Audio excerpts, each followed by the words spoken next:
નશીલા પદાર્થના વાવેતર તેમજ વેચાણને લઈને પોલીસની લાલાક. ભાવનગર જિલ્લાના પોલીસના નો ડ્રગ્સ અભિયાન અંતર્ગત મહુવા નજીક આવેલા દાઠા વિસ્તારમાં ફરી ગાંજો પકડાયો.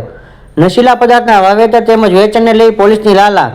હાલ 26મી જાન્યુઆરીના દિવસે સુપર કામગીરી કરવા બદલ સન્માનપત્ર મળેલ એવા મહુવા ડિવિઝનના એએસપી શ્રી અંશુલ જૈન સાહેબની સૂચના અને માર્ગદર્શન મુજબ દાઠા વિસ્તારમાં ફરી આજે અંદાજે 20 લાખનો 415 કેજી ગાંજો પકડી પાડ્યો હતો.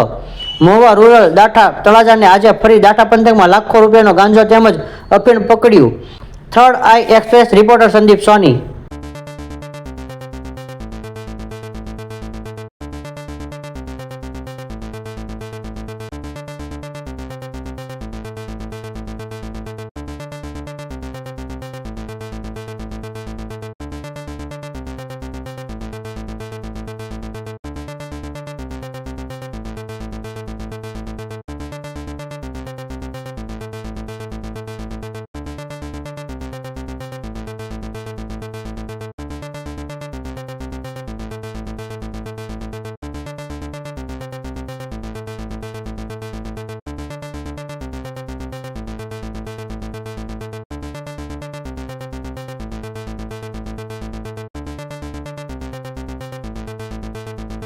રેન્જના મહેરબાન આઈજીપી સાહેબ શ્રી ગૌતમ પરમાર સાહેબ અને ભાવનગર જિલ્લાના પોલીસ અધિક્ષક શ્રી ડૉક્ટર હર્ષદ પટેલ સાહેબની માર્ગદર્શન અને સૂચના હેઠળ ભાવનગર જિલ્લા પોલીસ દ્વારા ડ્રગ્સ વિરુદ્ધ એક જે લડાઈ ચાલે છે એની કામગીરી હેઠળ મહુવા પોલીસ વિભાગના દાઠા પોલીસ સ્ટેશન વિસ્તારમાં આવેલા બગડાના કોઠાની વાડી વિસ્તારમાં દાઠા ગામમાં આજે એક ગાંજાના મોટો જથ્થો પકડવામાં આવ્યો છે અને આમાં કુલ અમારે 664 નંગ ગાંજાના છોડ એની ગેરકાયદેસર વાવણી કરી હતી એ ઝડપવામાં આવ્યું છે, જેનો કુલ વજન થાય છે 425 કિલો અને 180 ગ્રામ, જેની કુલ કિંમત 21,25,900 રૂપિયા થાય છે.